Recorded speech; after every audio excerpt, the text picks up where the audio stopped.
Hi everyone, it's Heidi Mordhorst, poet and teacher, coming to you with another poem in my National Poetry Month series for 2020.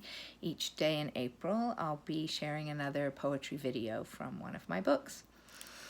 We're all quarantining at home, staying away from others to make sure that fewer people get sick, and that means we've all been spending a lot of time in our houses and maybe in our yards.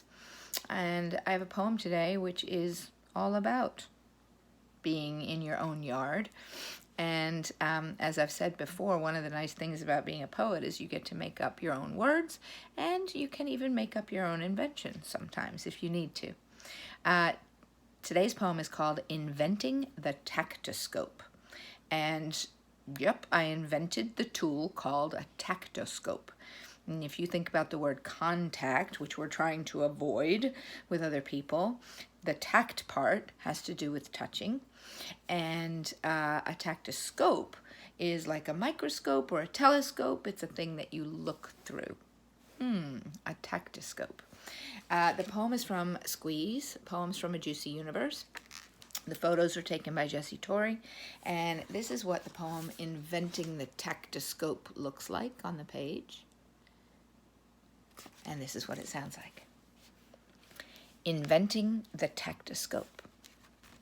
Somewhere in my yard there's a spot the size of a flickering thought where no one's foot has ever walked.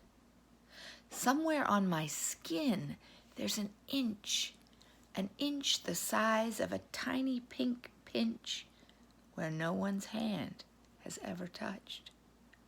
I imagine a tool that lets me see the empty cool of these deserted places, that lets me sink with one warm toe into that lonely spot of yard, that lets me lay a fingertip onto that chilly inch of skin. I imagine a tool called a tactoscope. That's the whole poem. I hope you enjoyed it, that you'll listen again if you'd like to hear those carefully chosen words one more time, and I'll see you next time.